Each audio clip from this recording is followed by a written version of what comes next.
Hey guys, I want to talk to you a little bit today about some more cold approach stuff. And the topic that I want to discuss today is the issue of when you get a girl's number, when you've done everything right, you've done your job, you made the approach, you made a conversation, you made something happen, you intrigued her enough to the point where she was willing to share her contact information with you. What do you do with that number after you get it?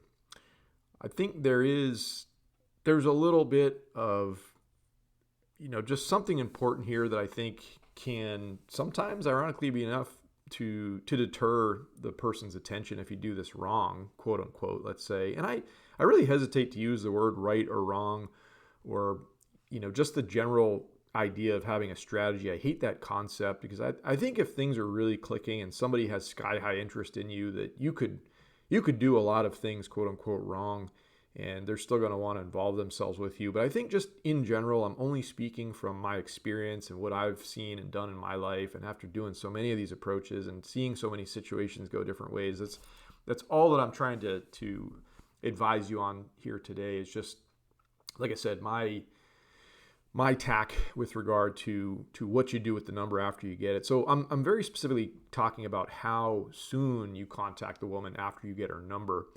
Now, this came to the front of my mind. I was having a conversation last night with a friend of mine where she's a woman, and we were just talking about cold approach stuff. And I was just kind of curious about, in her experience, what were those things that kind of drove her away after, a situation like this might have happened. And she said very specifically that if a guy reaches out like immediately, like way too quickly, like text her like within 5 or 10 minutes of leaving that moment and leaving that situation, like that was pretty much like the biggest thing, or I don't want to say the only thing, but like a very interesting, peculiar, sort of behavior in her mind, that she's just like, well, wow, I went from being really interested in this guy potentially to just being like, wow, this guy is like way too eager.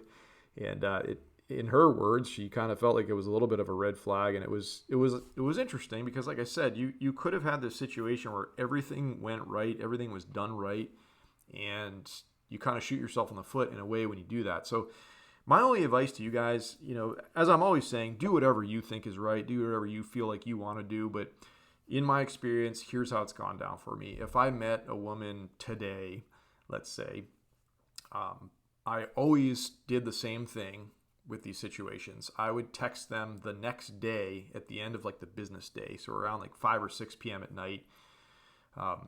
That's just the approach that I took. That seemed to yield really good results. And I think that if you step back and think about doing something like that, this is just my opinion, and in my eyes, this says, to the other person on the other side, that you're not so desperate and so like, just crazy excited, to the point where like you can't resist like texting her right away. And like certainly this communicates that you've got other things going on in your day, and you've got things that are more important than just her and just that moment. And you're not like, sitting there like jumping up and down and getting giddy like a little girl just because of the fact that you got this number from this person. I think just that sort of thing conveys a bit of confidence to the other person. But on the flip side of that, I think to go anything more than like 24 hours, let's say, I feel like would be getting towards the realm of playing games maybe. Okay, if you were interested enough in this person to walk up and approach them in that daylight hours sort of setting, then it's obvious that you're interested in them. And it would seem to me like it's kind of like an intentional thing. If you wait any longer than 24 hours, like I said, to try to contact them, it's like now you're getting to that point of playing games. And you might even get to the point where the woman on the other side starts to think, well, gosh, this guy probably isn't even really that interested in me, because if you text her the next week, I mean, think about that sort of thing, what that conveys to somebody on the other side. So I think there's some pros and cons, there's some detriments and some positives to each tack or each style or each approach, let's say, in when you contact the person very specifically. But that's just, like I said, guys, that's what I've found works for me.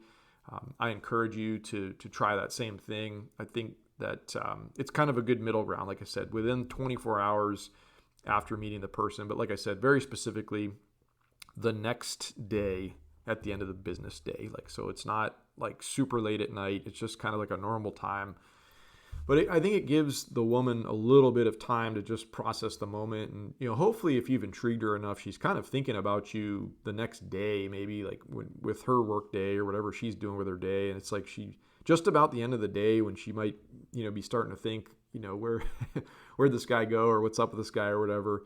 I kind of feel like that's a good time to throw something out there and to send her a text message and to just get the conversation rolling, as far as like, obviously your intent is probably to see her again and to get her out on a date kind of thing. So we can talk about that specifically on another day, but just for today, I want you to just think about, like, what do you do when you get the number? Like, when do you contact her after that? Okay.